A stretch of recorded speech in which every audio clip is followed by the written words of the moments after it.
ఎవరైనా నివారించే ప్రయత్నం ఏదైనా ఉందా ఈ భూమి మీద? లేదు. మాట్లాడుకున్నట్టుమా? మాట్లాడితే దానివల్ల వచ్చేటువంటి అనర్థాలని అరికట్టేటువంటి ఏకైక ప్రాణాయామం. కొన్ని లక్షల మైళ్ళ కిలోమీటర్ల వేగంతో వచ్చేటువంటి సెల్ ఫోన్స్ యొక్క తరంగాలు మన శరీరం నుంచి కొన్ని లక్షల కిలోమీటర్ల వేగంతో దూసుకుపోతాయండి. ఎన్ని అనర్థాలు వస్తున్నాయో చెప్పలేను. అప్పుడప్పుడు మనకి పేపర్లు వస్తాను, వింటూనే ఉన్నాం.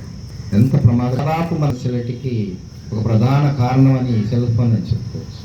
వీళ్ళంతవరకు దాన్ని ఎలా చాలా మంచిది అని చెప్పి ప్రతిరోజు ఈ ప్రాణాయామం చేస్తుంటేనే సెల్ ఫోన్స్ యొక్క ప్రమాదాల నుంచి మనం బయటపడగలుగుతాము.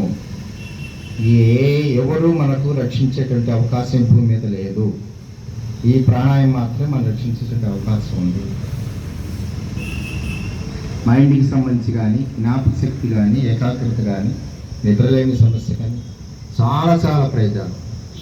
ముఖ్యంగా గొంతులో టాన్సల్స్కి సంబంధించి కానీ, వినికిడి లోపం కానీ, కంటికి ఈ అద్దాలు రాకుండా ఉండేందుకు చిన్నపిల్లలకి ఇప్పటి నుంచే మనకు హెల్ప్ చేసేటువంటి అద్భుతమైనటువంటి ఏకైక ప్రాణాయామం ఈ భ్రమరీ ప్రాణాయామం.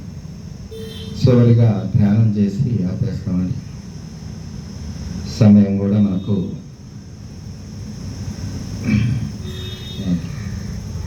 రాజేష్ గారికి థ్యాంక్ యూ.